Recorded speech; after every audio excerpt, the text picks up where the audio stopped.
guys, so let's talk about creating online courses, and by that I mean a series of pre-recorded videos that altogether last at least 30 minutes.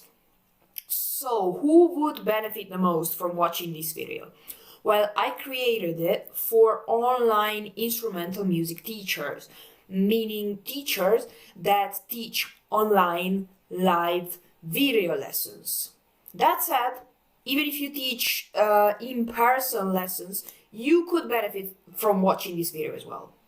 On the other hand, if you're not an online teacher, or if you're an online teacher but you teach another subject and you still find the information in this video useful, well, that's fine by me. Why create an online course? I'd say you would create it to strengthen the existing relationship that you have with your students. Let's say you have a student that is interested in a specific topic and would like to learn more about it. Well, yes, you could dedicate a few lessons to teach him more about that topic, but also you could create an online course that he could access in his own time. So that way, he will get a better overview of what the topic is like. And then he could book more lessons so that he would actually receive proper instruction on that topic. Now, that doesn't mean that your student is suddenly going to switch to pre-recorded online video courses only and is going to stop lessons with you. That's not true. It's like one feeds into the other. One complements the other. Okay, so that's the pedagogical side of it. That you create an online course to strengthen the relationship that you have with your existing students by integrating a different mode of learning with the existing online video lessons. So that's the pedagogical benefit to it. They can develop their specific interests further that way. Now, there's also a practical benefit that comes with creating online courses, and that's another reason why you should create them. The thing is, if you teach the student a lesson on the specific topic he's interested in, well, that's not really reusable. I mean, you can reuse the method, but you can't really reuse the content. You can't just copy and paste it onto a new student, can you? If you record a video course on that topic, you can reuse it. So that's what happened to me, actually. Basically, I'll just give you a practical example.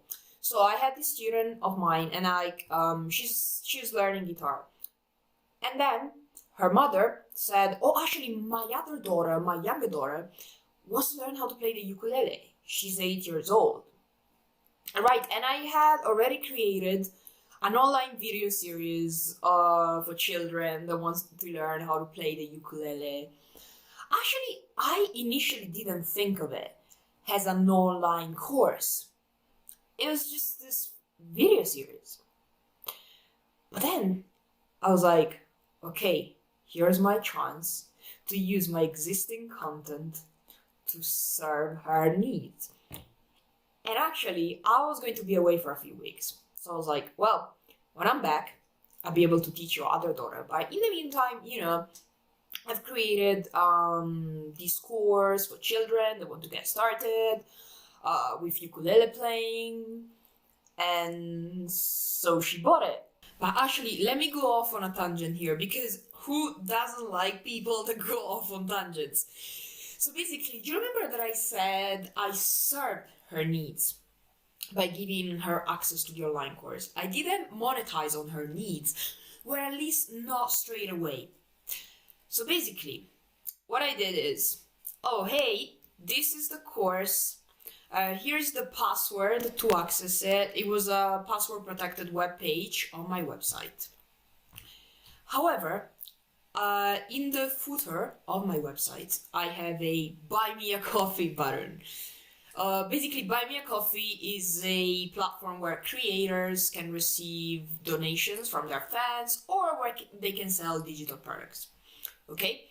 So she took a look at the course and I think she just clicked on the Buy Me a Coffee button, and after that she got redirected to my Buy Me a Coffee page, and she realized that that course was actually on sale on my Buy Me a Coffee page. I didn't tell her, right, because I didn't want to be like, I mean, she's already a good student, a good client, well, a good client actually, because her children are the students, but anyway. And then she ended up buying the actual course I gave her access to using the password protected web page. She bought it on my Buy Me a Coffee page. So here's another tip that maybe is not strictly connected to online course creation, but I felt like giving this tip to you, so just don't monetize on people's needs straight away. Just try to serve their needs, and if they want to pay for it, they'll do it. Let's rewind a little bit. So creating an online course is both a pedagogically effective and a very practical way to strengthen the relationship with your existing students. However, you can create online courses to find new students. Now, I'll have to admit, I've published some online courses on different platforms, but it never happened to me that one of the students that enrolled in one of these pre-recorded video courses asked me if he could have lessons with me. Now, that said, it's because I also didn't invest much in this pursuit. It's mainly because I have a lot of offline students. What I don't have is a following of my online pre-recorded video courses, so I lack the latter. Anyway, if you really focus on it, like you could have a message at the end of your pre-recorded course saying, hey guys, I also teach online video lessons, I think you could get new students. But there's also another way to do it. Basically, let's say you created a course to complement the existing teaching and learning activities concerning with one of your existing students. Now let's say that student tells another student, a friend, or shares online the online pre-recorded video course that you created for him. Then maybe that friend of that student or something might watch the course and they're like, oh, I want to learn with this teacher as well. So why create online courses? You can strengthen the relationship with your existing students. You can acquire new students. And third reason why you should create an online course is the career development opportunities they might offer.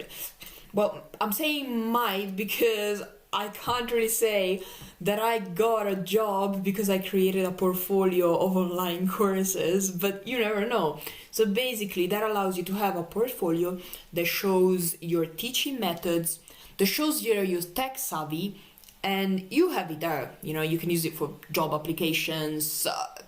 You might not benefit from it, but you never know. You have it there. It's there. We've covered the why. Well, not all of it, part of it, but now it comes to the how. How do we actually create it? Now, I could go off on a tangent here. What's the best mic to record courses? What's the best camera, external webcam, wherever? Well, there's plenty of advice out there on the internet, so you don't need me for that. Plus, my actual external USB mic is broken, so I'm kind of using the computer internal microphone, which is not the best one anyway, so I don't think today I have the right to give you advice on recording techniques. So I want the how to be a technical discussion, but I'm going to focus on the platforms that you could use to publish your online course.